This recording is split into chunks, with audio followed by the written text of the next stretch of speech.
Na Tailândia, o templo hindu, que foi alvo de um atentado na última segunda-feira, reabriu as portas hoje com homenagem às vítimas. Enquanto isso, as autoridades seguem atrás do responsável pelo ataque, cuja identidade e motivação política seguem desconhecidas. O santuário hindu de Erevan foi reaberto nesta quarta-feira em Bangkok, 2 dias após um atentado à bomba na área turística e deixou 20 mortos e mais de 100 feridos. A maior parte da área atingida já foi limpa, mas imagens religiosas hindus ainda apresentam traços da explosão. O santuário de Erevan abre espaço para uma mistura das tradições hindu e budista na Tailândia. Na reabertura, 10 monges conduziram orações de luto enquanto velas eram acesas em memória das vítimas do atentado. Dezenas de pessoas levaram flores ao local, que não abrigava forte aparato policial nem bloqueios para a revista dos visitantes. A bomba foi detonada num dos pontos mais movimentados de Bangkok, no coração comercial da cidade, deixando um cenário de horror.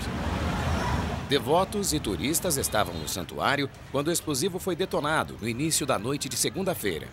Ninguém reivindicou a autoria do atentado até o momento.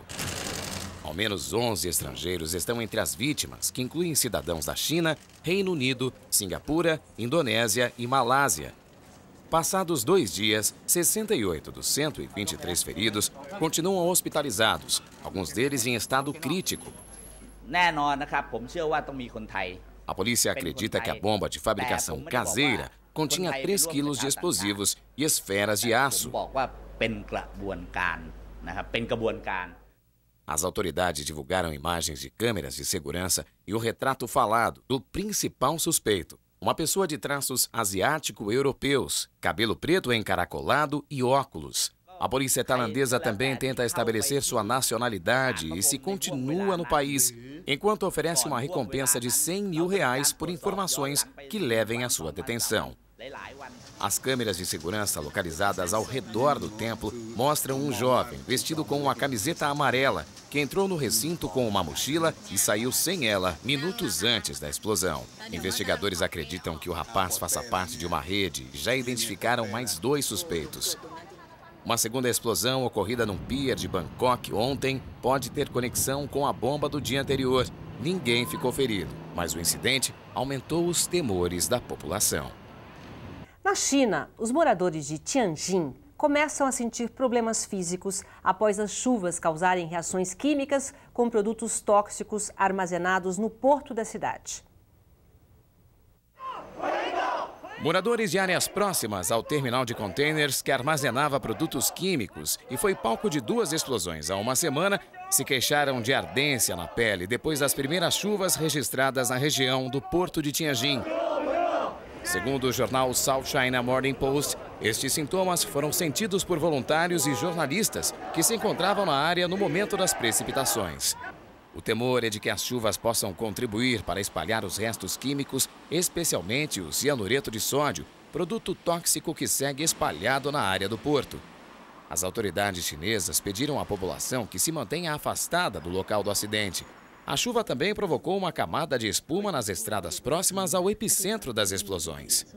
Até o momento, as autoridades ambientais de Tianjin garantiram que os níveis de contaminação no ar e na água se mantenham em patamares seguros. Pelo menos 3.000 toneladas de produtos químicos perigosos, entre elas 700 de cianureto de sódio, estavam no terminal de containers quando ocorreram as explosões no último dia 12. O acidente deixou 114 mortos, dezenas de desaparecidos e 700 feridos. E agora é hora de esporte, começando com futebol, Copa do Brasil. Começa nessa quarta-feira as 8avas de final do torneio e tem clássico logo de cara, hein? E aí, William, o que esperar da Copa do Brasil? Silvia, vai começar um outro campeonato dentro da Copa do Brasil. Claro, a Copa do Brasil já começou faz tempo, desde o primeiro semestre, mas agora quando eu digo que é outra competição, porque a partir de agora as equipes que não estavam disputando, não estavam entre as equipes da Copa do Brasil, elas entram para disputar esse título desta temporada. Ou seja, quem estava disputando Libertadores, enfim. Agora sim nós teremos uma fase muito mais importante com todos esses times. Ou seja, o Corinthians entra, nós vamos viver as 8avas de final da competição. e não é só o Corinthians, as outras equipes também estão chegando para se juntarem aos outros que ali já estavam. Então nós teremos esse bom clássico entre Santos e Corinthians, o Santos vindo de uma reação espetacular aí sob o comando do técnico Dorival Júnior, que assumiu o time, acertou a equipe, acertou posicionamento, deixou o time bem mais tranquilo daquele momento que estava vivendo aquela insegurança toda do torcedor, passando para o atleta, enfim. E o Santos vivendo até momento de zona de rebaixamento no Campeonato Brasileiro. É outra situação. Joga em casa diante do Corinthians. Agora, a fase do Corinthians também é maravilhosa, porque o time lá atrás perdeu os seus grandes jogadores, passou por um pequeno desmanche que foi fundamental para a queda corintiana. Depois o Tite começou a acertar de novo com o que ele tinha em campo.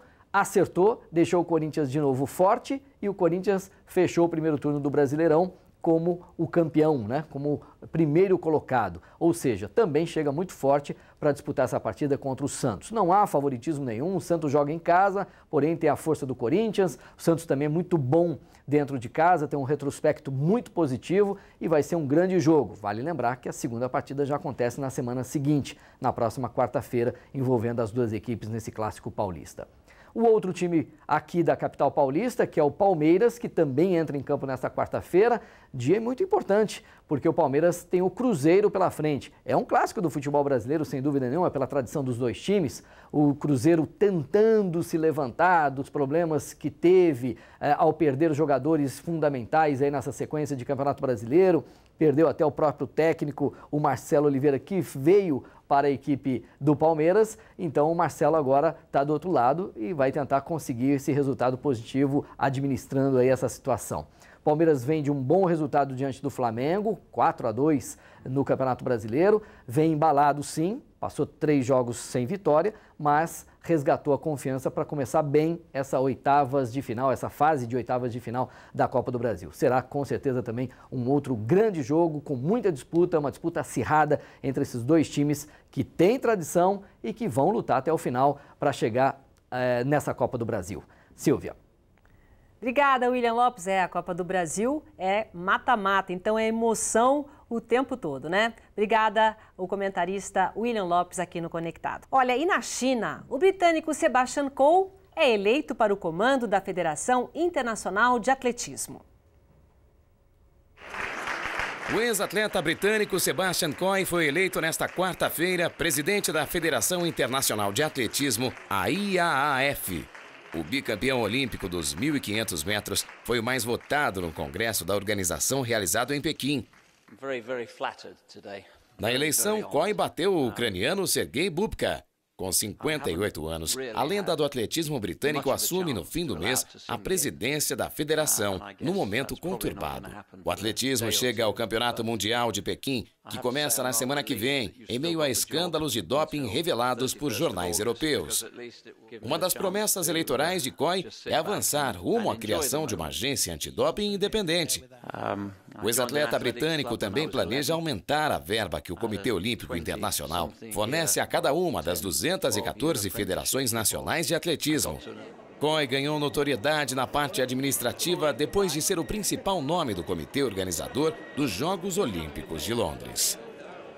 Enquanto isso, na Alemanha, os parlamentares aprovaram por ampla maioria o terceiro pacote de resgate econômico para a Grécia.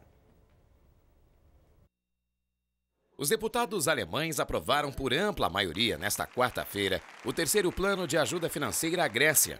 Dos 585 deputados presentes na Bundestag, 454 votaram a favor, 113 contra e 18 se abstiveram.